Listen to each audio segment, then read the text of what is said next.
In fact, even the phrase "the gospel truth" is shrouded in suggestibility. The problem is that unless you actually believe that the earth is 6,000 years old and that Jesus was born of a virgin, then the gospel's not exactly true.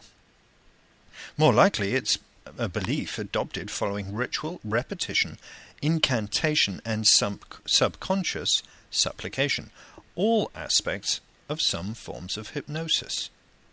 Our rich language is peppered with similar phrases.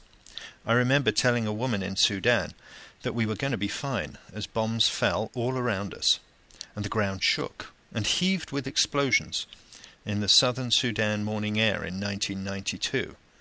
We watched the government planes far above us, their engines droning, little black dots appearing behind them as the bombs fell. It took a little over 20 seconds for that black dot to grow in size as the bomb fell to earth. In that time, an eternity seemed to pass. Time to watch, fascinated. Time becomes fluid. It may be a matter of seconds or the rest of your life. No one in their right mind would accept the reassurance, "We're going to be fine." Yet the frightened woman not only accepted it, she told me later she realized I was right, and that it was going to be perfectly all right. In those moments we are not in our right minds. We are highly suggestible. The hysterical individual screaming, "We're all going to die," is practically a self-fulfilling prophecy. In Sudan, in those dark days of the early 90s, to run in panic was virtual certain death. A scything blast of bomb fragments would slice the legs away as cleanly as any surgeon. No, you stay glued to the ground and pray for the bombs to stop. And then maybe it will be fine after all. All of this sounds very theoretical, unless you happen to have experienced the war in South Sudan. And as I've said, I'm not big on theory. Let's change up the context a little. Imagine a wife terrorized by an abusive husband, being repeatedly told that she's a stupid lying bitch. It's only a matter of time before she begins to believe it. Suggestions, accompanied by physical violence, are substantially more deeply felt than those same suggestions without the physical violence. I've worked with victims of torture, both when I was with the United Nations and when I treat clients. In both cases, the level of psychological damage is substantially greater than if the message were delivered without violence. Most victims of torture suffer devastating self-esteem issues, often for the rest of their lives. When one considers the valueless nature of intelligence gained from torture, combined with the massive damage inflicted on both torture victim and torturer, it seems not just barbaric, but categorically medieval, that any country can seriously defend the use of torture in the 21st century. But then, what do I know? After reporting 13 wars, why would I have an opinion, right? My office overlooks one of the most beautiful parts of Vancouver. My view over False Creek looks out at the North Shore Mountains, while still allowing me to keep an eye on my clients over in West Vancouver and in Point Grey.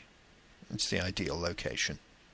False Creek is an inlet that acts as home to yachts moored in several marinas bordering the affluent Yaletown high-rise apartments.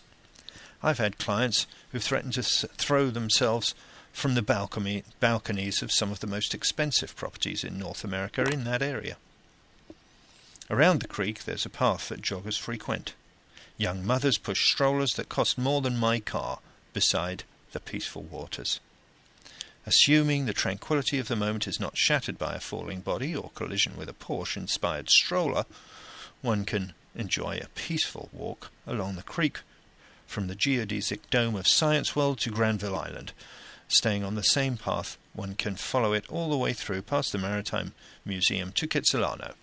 A short ferry ride gets you to the north side of the creek, where you can follow the path back to Science World to start the circuit once more.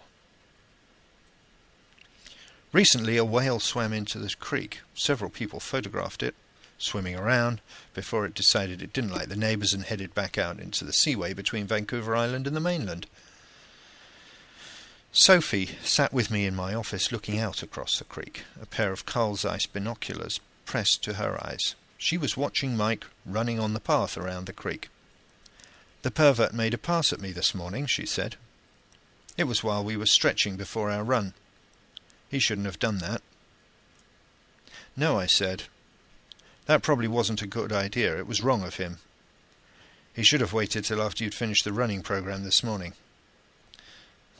That way he wouldn't have had to deal with her response by running an extra 5 miles. He's still running around the creek. I said I'd tell him when I wanted him to stop. He's quite remarkable for his age, though. I never knew a man of his late 50s could keep up that pace, especially after what he's done to his body. I think I'll leave him to it. He'll learn a lesson that way." It was drizzling slightly out there.